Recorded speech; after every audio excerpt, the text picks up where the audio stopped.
18वां श्लोक। यही कॉन्सेप्ट को प्रभु थोड़ा आगे बढ़ाते हैं। आइए। नैव तस्य कृतेनार्थो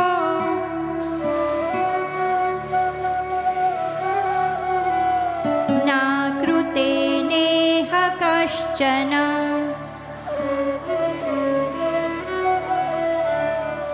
न चास्य सर्वभूतेषु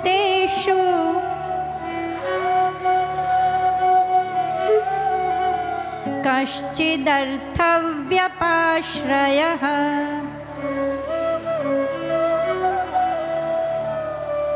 नैव तस्य कृतेनार्थो न कृतेनेह कश्चन।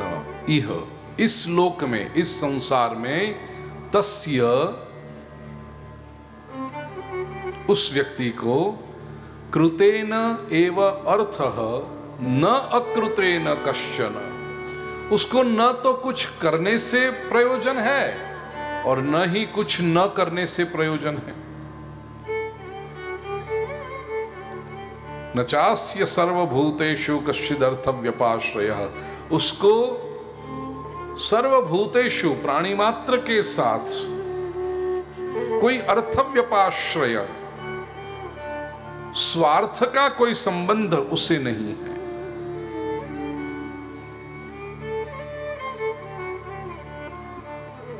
अभी वो कर्म जो करता है तो केवल आनंद के लिए करता है, अपनी मौज के लिए करता है। ગુજરાતના ને અમદાવાદના કવિ નિરંજન ભગત એક બહુ સરસ કવિતા લખી, હું તો બસ ફરવા આવ્યો છું, હું ક્યાં કામ તમારું કે મારું કંઈ કરવા આવ્યો છું, હું તો બસ ફરવા આવ્યો છું। ये भावना जब आती है ना, तब जीवन में आनंद आता है। अब एक छोटा सा दृष्टांत देखिएगा, आप स्वयं अनुभव करोगे। मॉर्निंग वॉक के लिए कितने लोग जाते हो आप? कई लोग, ठीक है। सीजी रोड ने लोग, बीसी रोड से बाजार वाला जो रोड है, सीजी रोड, सीजी ने, ओके। सीजी रोड से आप सुबह वॉक करने के लिए निकल रहे हो। केवल चलना है 6 से 7, 1 घंटे तक। वो अनुभव याद रखो, आपको केवल चलना है, बस मॉर्निंग वॉक के लिए निकले। 7 बजे आपका वॉक पूरा हो गया, घर पे आए, नहाए धोए, नाश्ता किया, पेपर पढ़ा। अब 9:30 बजे आप निकलते हो वही सीजी रोड पर से ऑफिस जाने के लिए। ट्रैफिक होने लगा है, अब सीजी रोड पर था नहीं ट्रैफिक, ओके। तो ट्रैफिक होने लगा है। अब गाड़ी में बैठे हो, एयर कंडीशन गाड़ी है, ड्राइवर चला रहा, लेकिन उस वक्त आपके मन में कितनी व्यग्रता है। क्यों? वही सीजी रोड है, वही सब कुछ है। सुबह 6 बजे आप वहां से निकले तो कितनी प्रसन्नता थी, और 9:30 बजे उसी सीजी रोड पर से निकलते समय कितनी व्यग्रता है आपके मन में। क्यों? क्योंकि सुबह जो निकले थे तब कहीं पहुंचना नहीं था, कोई काम नहीं था, चलना ही काम था, चलने में ही आनंद था, बस। अब वही सीजी रोड पर से आप एयर कंडीशन गाड़ी में बैठे हो,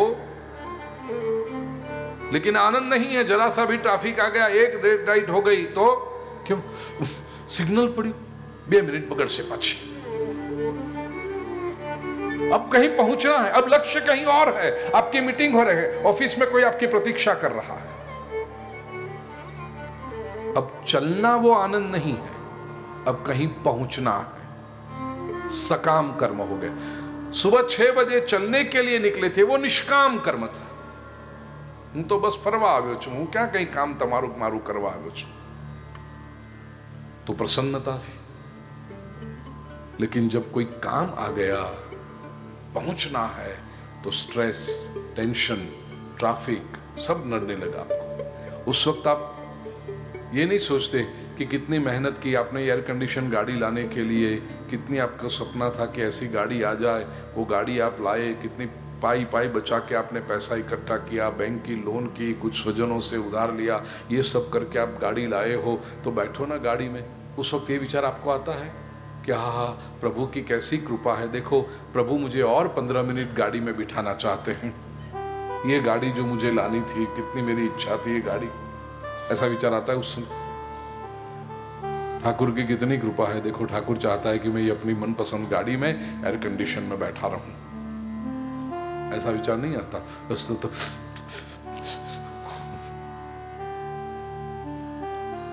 प्रिय स्वजनों, जैसे ही सकामता आ गई, व्यग्रता शुरू हो गई। ये जो कर्मयोगी है, नैव तस्य कृतेनार्थो, उसे कोई न करने से कोई प्रयोजन है और न करने से भी कोई प्रयोजन। दो वस्तु होती है, या तो कुछ करना होता है या तो कुछ न करना होता है। कर्मयोगी ने वो जान लिया है कि जिसके पीछे मैं लगा हूं वो पहले से मुझे प्राप्त है, सदा से मुझे प्राप्त है, हमेशा से मुझे प्राप्त है। तो अब इसके पीछे दौड़ना रहा नहीं। ज्ञानी के लिए ये बात है। समंदर में जैसे कई नदियां आकर के अपना पानी उंडेलती है, तो समंदर उससे न तो छलक जाता है, और कोई एकाध नदी न आए तो समंदर उसे ढूंढने के लिए नहीं निकलता है कि वो आई कि नहीं आई, या वो क्यों नहीं आई। अकाल भी पड़ जाए, नदियां सूख जाती हैं, समंदर सूखता नहीं।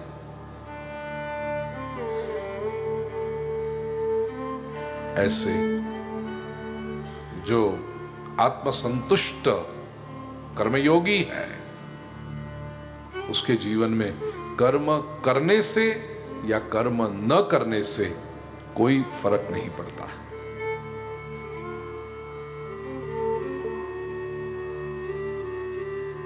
अनासक्त है।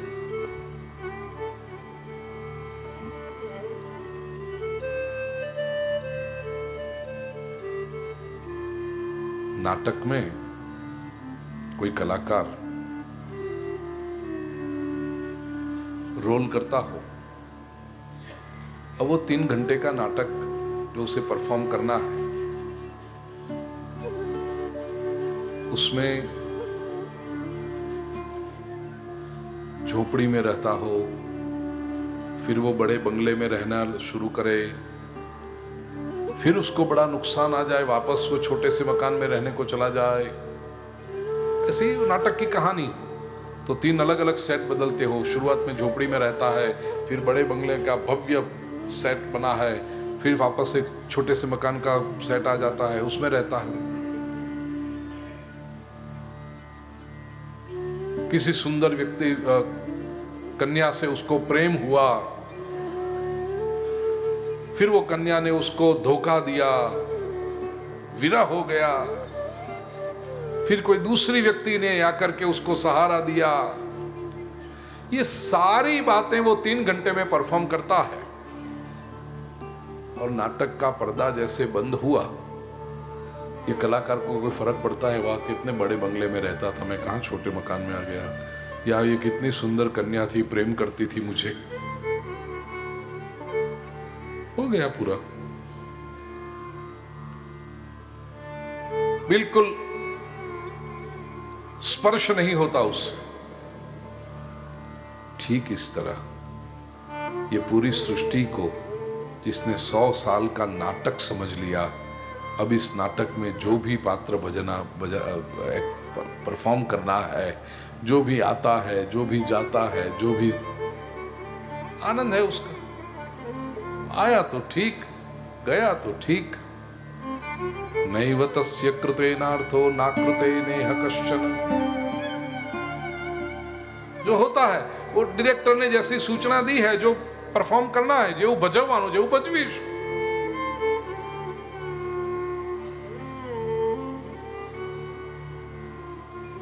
ये स्थिति जिसकी, और ऐसा व्यक्ति कह सकता है कि जीवन में जो भी होता है प्रभु की इच्छा से होता है। ये शब्द बड़े महत्वपूर्ण है, प्रभु की इच्छा से होता है। लेकिन हमने ये शब्दों को सीधे उठा लिया। दादाजी का शर्ट पोता पहने और चलने लगे तो क्या होगा? ये बड़े बड़े महापुरुष जो हैं, उनके शब्द हैं, ये इनकी अनुभूति है कि जो भी होता है प्रभु की इच्छा से होता है। वो निर्देशक, वो दिग्दर्शक जैसे तय किया है ऐसा हम रोल परफॉर्म कर रहे हैं। कन्विक्शन के बाद प्रकट होते हुए ये शब्द है और लोग रोते रहते। अपने हाथ में क्या है, ऊपर वाले की मर्जी, वो जो चाहता है वो होता है, बाकी तो कुछ होता नहीं है। ये रोते रोते कहने के शब्द नहीं है, कन्विक्शन है। जीवन में जो भी होता है मेरा प्रभु, नैव तस्य कृतेनार्थो न कृतेने। परम अनुभूति के बाद का निवेदन है, कुछ न चाहिए। न चास्य सर्वभूतेषु कश्चिदर्थ व्यपाश्रयः। इस व्यक्ति को जीव मात्र से कहीं पर कोई अर्थ व्यपाश्रय नहीं है। व्यपाश्रय शब्द का अर्थ भी संस्कृत में समझ लेना, किसी उद्देश्य को सामने रखकर उसकी पूर्ति के लिए, उसके निमित्त क्रिया किसी जो प्राप्त होता है उसको कहते हैं व्यपाश्रय। उसे कोई अर्थ व्यपाश्रय नहीं है। तो काम कर्म करने का उसका कोई हेतु नहीं, इसलिए इसका कर्म निष्काम हो गया। कर्म न करने का भी कोई हेतु नहीं। आमतौर पे हम कम कर्म नहीं करते। यहां अर्जुन का जो प्रश्न है ना, मैं कर्म न करूं, उसका कर्म न करने का हेतु है। क्यों? व्यक्ति कई बार कर्म न करना चाहता है क्योंकि कर्म से मनुष्य को थकान लगती है, कभी कभी ऊब जाता है, बोर हो जाता है, कर्म फल जो भुगतने पड़ेंगे उसका डर लगता है। तो ये सब कारण से वो व्यक्ति चाहता है कि कर्म ही न करे। लेकिन भगवान यहां पर जिस स्थिति के महामानव, और भगवद गीता में कृष्ण ने 3रे अध्याय में जो शब्द का प्रयोग किया है, संतः,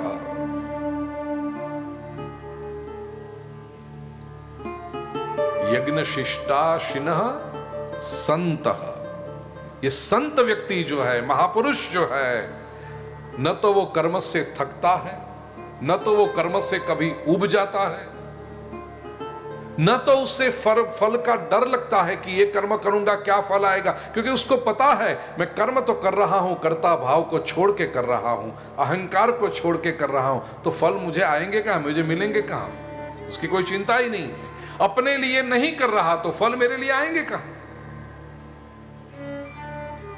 मैं परोपकार के लिए कर रहा तो न उसे फल का डर है, तो फिर कर्म करें क्यों? केवल परमात्मा के प्रति प्रेम से कर्म करता है।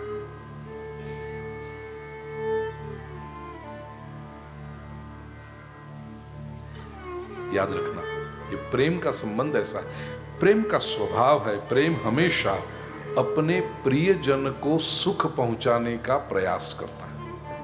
महाप्रभु जी श्रीमद् वल्लभाचार्य जी ने बार बार ये कहा है, तत्सुखे सुखित्वम। भक्ति सूत्र में नारद जी भी ये कहते हैं,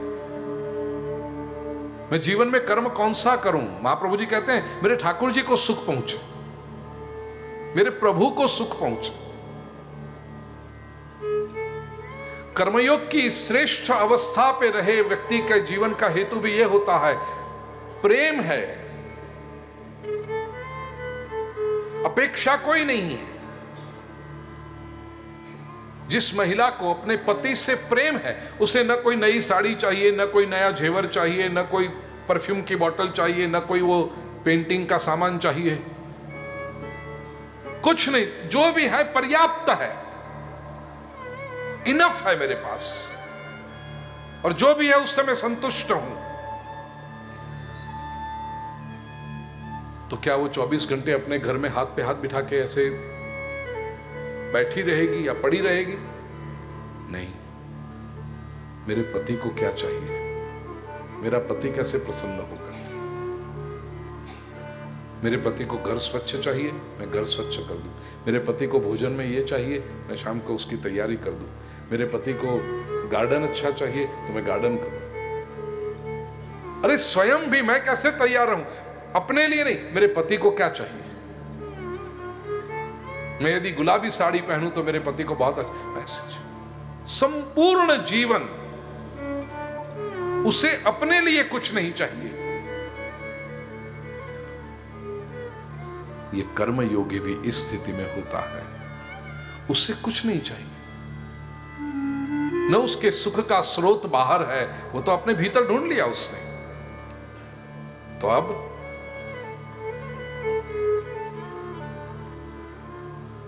ऐसे महापुरुषों में इच्छा, कर्म, प्रेरणा प्रभु रखता है,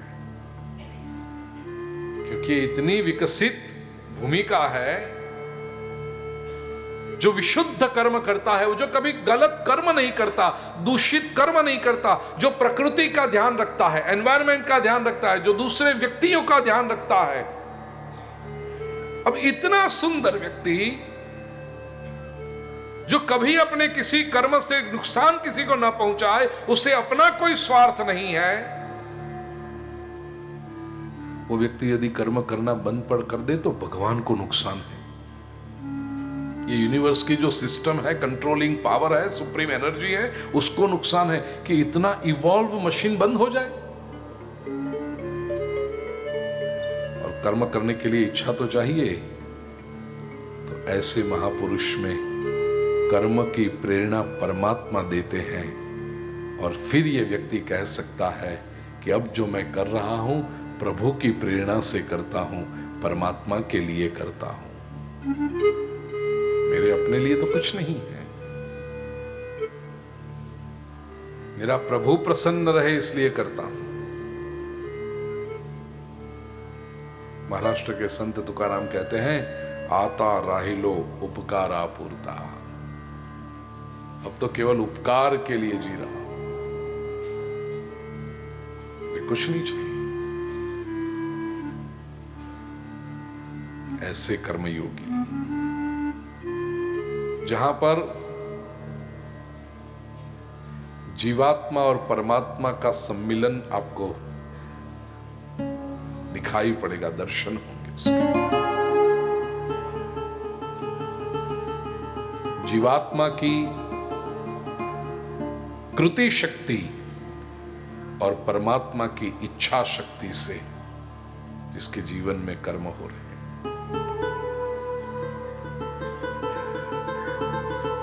ऐसा व्यक्ति कश्चित अर्थ, कोई अर्थ व्यपाश्रय नहीं, और उसमें जो प्रसन्नता है।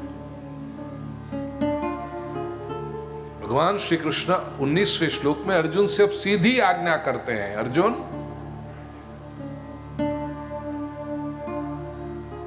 ऐसा ही व्यक्ति जो है तू कर ऐसा।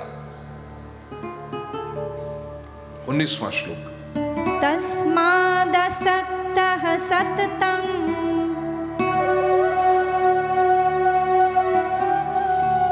कार्यं कर्म समाचर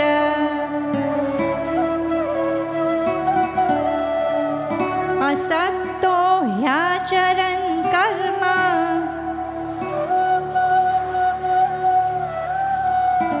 परमाप्नोति पुरुषः।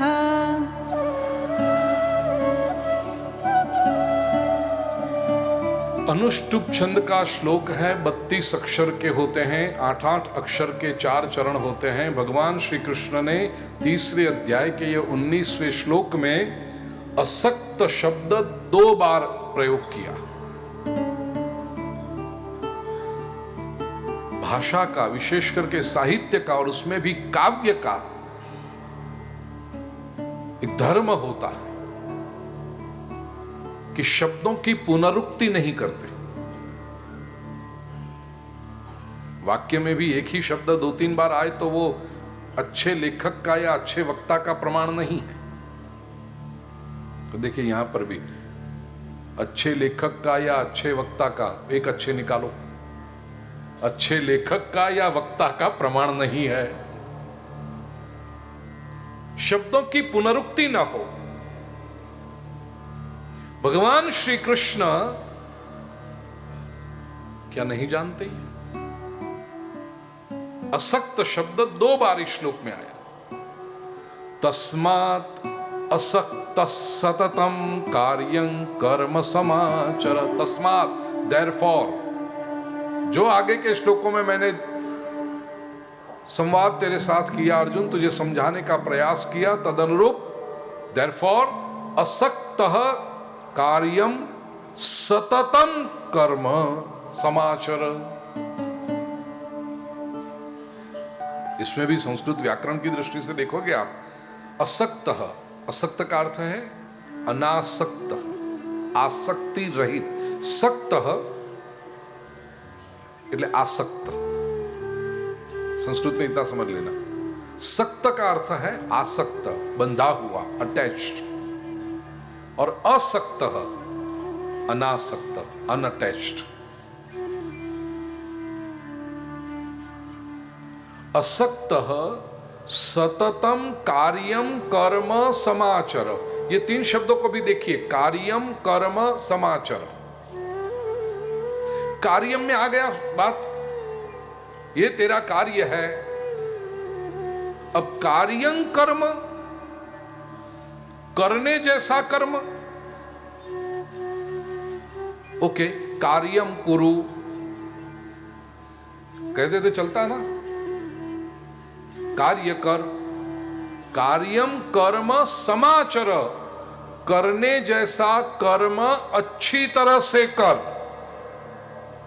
कितनी स्पष्टता से कह रहे हैं प्रभु कर्मयोगी के लिए।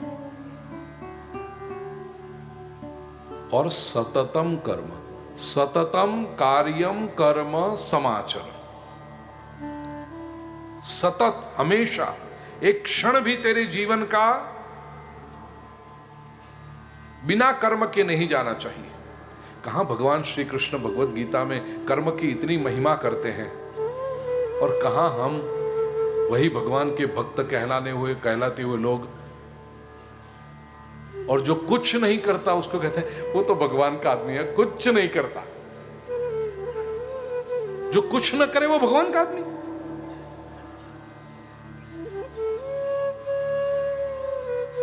जो परमात्मा का व्यक्ति है वो तो निरंतर कर्म के लिए उत्सुक रहना चाहिए, तत्पर रहना चाहिए। सततम कर्म, कार्यम कर्म और समाचर। सततम में एक ये भी अर्थ है, you don't have a choice. कई बार लोग क्या कहते हैं, कर्म तो करेंगे लेकिन ये कर्म हमें अच्छा नहीं लगता, हमें वो कर्म अच्छा लगता है। तो ये सततम कर्म ना हो। कार्यम कर्म, जो भी तेरे सामने आया है वो कर्म, परिस्थितिवश, सिस्टम के अनुरूप। Every time you cannot choose what to do. You have to like what you have to do. आजकल यंग जनरेशन में ये बहुत है, ये नहीं करना है, वो करना है, लेकिन ये नहीं करना है, वो नहीं करना है, ऐसा नहीं करना है, वैसा नहीं करना है। क्या करना है? I don't know. कुछ करना है लेकिन क्या करना है? I don't know.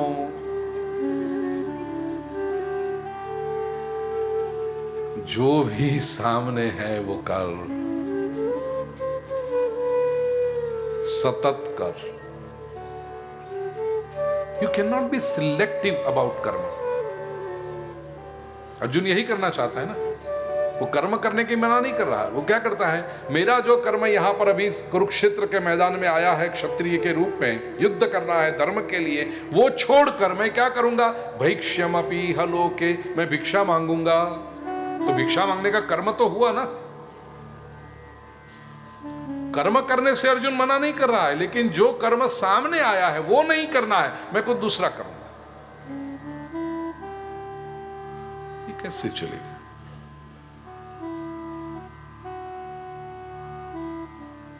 महापुरुष दृष्टांत देते हैं। एक व्यक्ति था,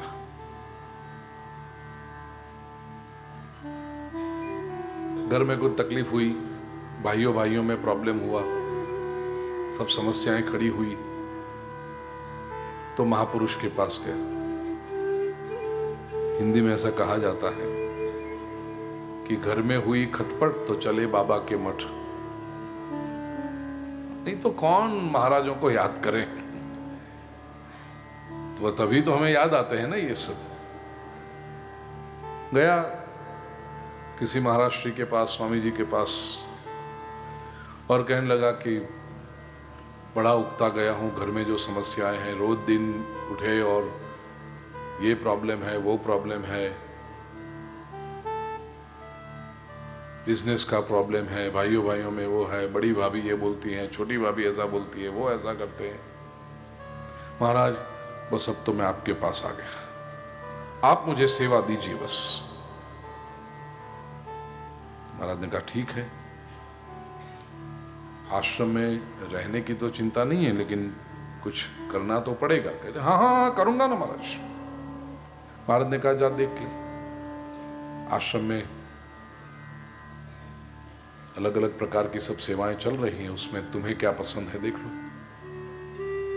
तो वो निकला देखने के लिए। कोई आश्रम के बगीचे का काम कर रहा है, कोई आश्रम के खेत का काम कर रहा है, कोई आश्रम में सफाई कर रहा है, कोई बुहारी कर रहा है, कोई रसोई घर में सेवा कर रहा है, कोई आश्रम की अलग अलग प्रवृत्तियां थी, लाइब्रेरी थी तो कोई उसमें वहां सेवा दे रहा है, कोई आश्रम की मेडिकल एक्टिविटी थी वहां कोई सेवा दे रहा है। सब जगह पे देखा, ये जो सब लोग सुबह से शाम तक सेवा कर रहे थे, इस व्यक्ति ने सोचा कि इससे तो घर अच्छा था, ये सब करना पड़ेगा यहां रहकर। लेकिन वो 24 घंटे में इधर उधर सब एक्टिविटी सब में गया, देखा उसने, आया। महाराज ने कहा बोलो। वो कहता है महाराज जी सब लोगों को कुछ ना कुछ काम करते देखा, लेकिन मुझे लगता है वो सब तो मुझे नहीं होगा, लेकिन एक मैंने देखा कि आप तो गद्दी पर बैठे हैं, बस कुछ करते ही नहीं। तो आपके जैसा काम यदि मिल जाए आपकी गद्दी के बाजू में मेरी, ये स्वजन, ये सब सुन के हमें हंसी आती है, लेकिन हम भगवान को यही कहते हैं। ये सृष्टि एक बहुत बड़ा आश्रम है। सृष्टि में हम आते हैं, हम अपनी इच्छाओं को लेकर, अपने जन्म जन्मांतर के कर्मों के परिणाम स्वरूप, और भगवान इस सृष्टि रूपी आश्रम के अधिपति हैं, गादीपति। प्रभु मैं आया हूं जरा सुख मिल जाए, शांति मिल जाए, न जाने कितने जन्म जन्मांतर से भटक के आया हूं। भगवान कहते हैं ठीक है, आया है सृष्टि में, देख ले क्या काम करना है। तो हम दूसरे लोगों का सब काम देखते हैं, सब लोग कोई ना कोई काम कर रहे हैं, नहीं ये नहीं होगा, ये नहीं होगा, ऐसा नहीं होगा, ये तो मुझसे कैसे होगा, नहीं ये नहीं होगा। और हम देखते हैं भगवान बैठे हैं, भगवान को कोई काम ही नहीं। भगवान कहते हैं मैंने सबको सौंप दिया है काम, बस ये यज्ञ चक्र जो है उसमें सबको काम सौंपा और मैं बैठा हूं। तो भगवान ऐसा नहीं हो सकता कि आपकी बाजू में।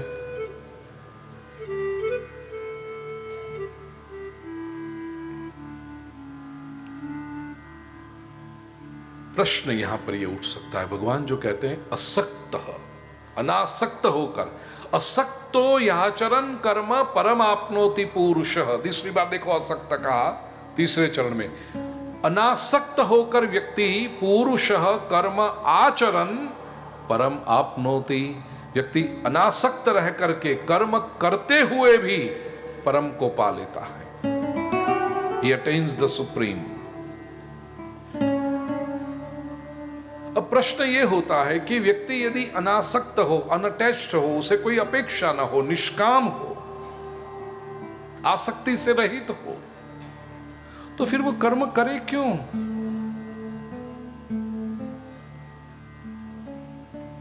कर्म करने की कोई आवश्यकता ही नहीं।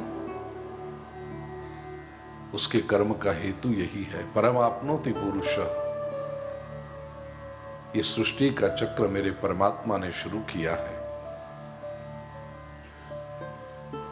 परमात्मा का कार्य मुझे करना है, इस सृष्टि को सुंदर बनाना है।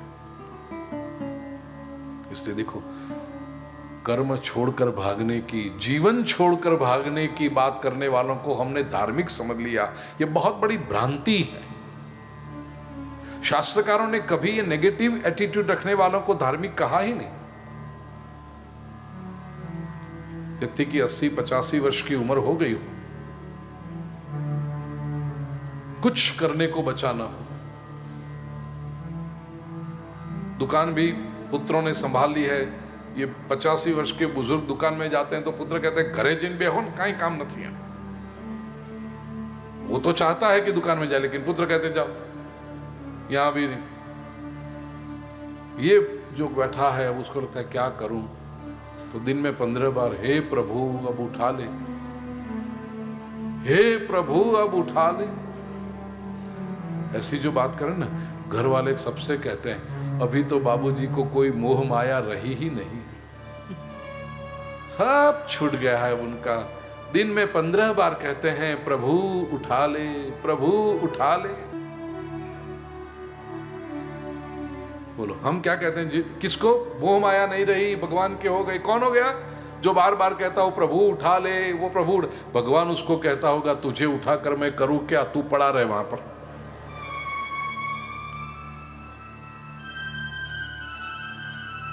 उठा ले उसको। और जो सचमुच जिनको मुक्ति मिल सकती है, अधिकारी जो है मुक्ति के, इन्होंने कभी मरने की बात नहीं की।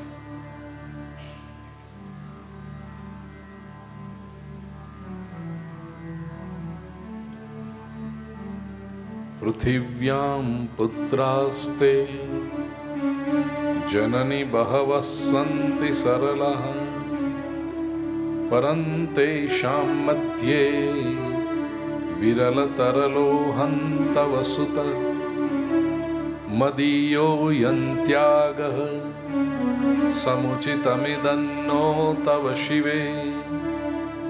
श्रीमद् आदि शंकराचार्य जी कहते हैं, मां ये संसार में कई संतान हैं तेरे, उनमें मैं भी एक तेरा पुत्र हूं, विरल हूं, यूनिक हूं मैं, थोड़ा सा चंचल हूं मां, थोड़ा सा शरारती हूं मैं, लेकिन तेरा हूं। विरल तरलो हंत वसुत, मुझे जन्म चाहिए मां। जननी जननम या तुम मम वै मृडानी रुद्राणी शिव शिव भवानी ति जपता। श्रीमद् आदि शंकराचार्य जी कहते हैं, मां मुझे जन्म दो आप, बार बार मुझे जन्म चाहिए। महाराष्ट्र के संत तुकाराम कहते हैं, तुका मणे गर्भवासी सुखे गालावे आमासी। गर्भवास चाहिए, जन्म चाहिए। આપણો ગુજરાતનો જુનાણાનો નરસિંહ મહેતો હરિના જન તો મુક્તિ ન માગે, मांगे जन्मों जन्म अवतार रे। जो हरि के जन है उनको मुक्ति नहीं चाहिए, वो तो जन्म जन्म बार बार अवतार। क्यों नरसिंह मेहता શું કામ જન્મો જન્મ અવતાર જોઈએ છે? બીજી ઓક્ટોબરે સવારે 7 વાગે ઓલ ઇન્ડિયા રેડિયો પર વૈષ્ણવ જન તો તેને રે વાગે છે कि नहीं, वो चेक करना है। और ऑल इंडिया रेडियो जो बजाता है फिर उसकी रॉयल्टी का चेक आता है कि नहीं, वो देखना है नरसिंह मेहता को। क्यों जन्म जन्म अवतार चाहिए? कहते हैं नरसिंह मेहता, नित सेवा नित कीर्तन औच्छव निरखवा नंद कुमार रे। प्रभु तेरा कीर्तन हो सके, तेरी सेवा हो सके, ये जीवन एक उत्सव बन सके, और प्रभु तुझे देख सकूं मैं। मुक्ति यदि मिल जाएगी तो मैं तेरे से एक रूप हो जाऊंगा, और तेरे से एक रूप हो जाऊंगा तो तुझे देख नहीं सकूंगा। प्रभु तुझे देखने में जो आनंद है ना, वो तुझसे मिल जाने में नहीं है। इसलिए जन्म चाहिए। सूफी संत कहता है,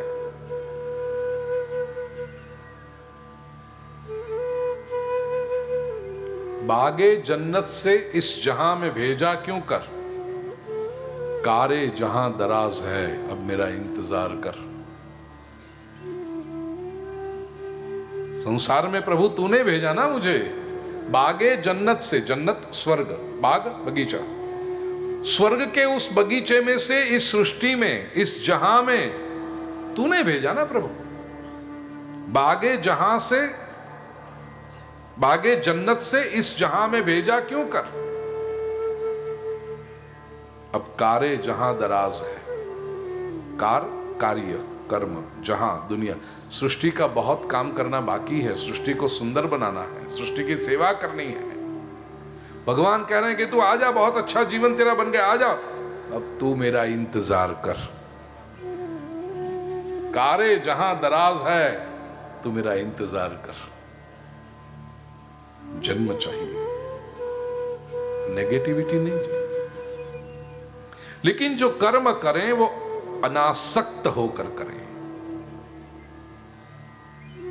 प्रभु का कार्य समझकर करें। बस पतिव्रता नारी का जो मैं दृष्टांत दे रहा था, इतनी सज धज के मैं रहूं, इतना सुंदर घर बनाऊं, इतना सुंदर भोजन बनाऊं कि शाम को जब पति आए, दरवाजा खुले और पति के चेहरे पर एक प्रसन्नता की स्मित आ जाए, बस उसी में मेरा सद्भाग्य।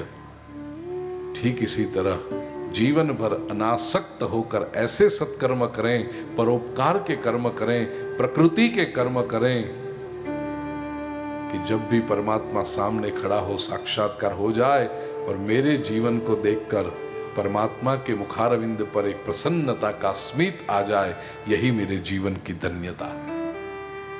ये कर्मयोग है। अर्जुन, तो इस तरह से कर्म कर, अनासक्त होकर कर। मनुष्य को कर्म किए बिना तो चैन नहीं पड़ता, लेकिन वो जो कर्म ऐसे करना चाहता है जिसके स्थूल परिणाम सामने दिखाई पड़े, टेंजिबल रिजल्ट्स सामने दिखाई पड़े, और ऐसे कर्म करने से एक प्रकार का संतोष होता है, थोड़ा सा ईगो भी बूस्ट हो जाता है कि मैंने ये किया, ऐसा मैंने किया। और उससे क्या होता है, कर्म के प्रति मोह उत्पन्न होता है। लेकिन कर्मयोगी ये समझता है कि कर्म मोहक नहीं है, ये कर्म मैंने जिसके लिए किए, जिसकी शक्ति से किए, जिसकी प्रेरणा से किए, वो परमात्मा विशेष मोहक है। इसलिए कर्म की महिमा नहीं है, कर्म मेरे लिए केवल साधन है, मुझे प्रसन्नता तो प्रभु को करना देनी है। ये अनासक्ति। अनासक्ति कोई पॉलिसी मैटर नहीं बन सकती, अनासक्ति कन्विक्शन। क्यों? क्योंकि कर्म करने के लिए जो प्रेरणा, इंस्पिरेशन, वो मेरी नहीं थी, प्रभु ने प्रेरणा दी। कर्म करने की शक्ति जो मेरी न थी, और तीसरा, कर्म करने के बाद जो परिणाम आया, फल आया, वो भी मेरे करने से नहीं आया। क्योंकि मेरे में यदि शक्ति होती तो हर बार मैं जैसा चाहूं वैसा ही कर सकता था,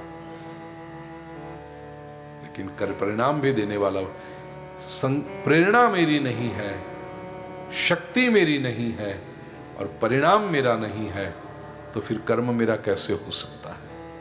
ये समझदारी जब आए तब कर्म में अनासक्ति आ जाती है, कर्म का अहंकार, मोह छूट जाता है।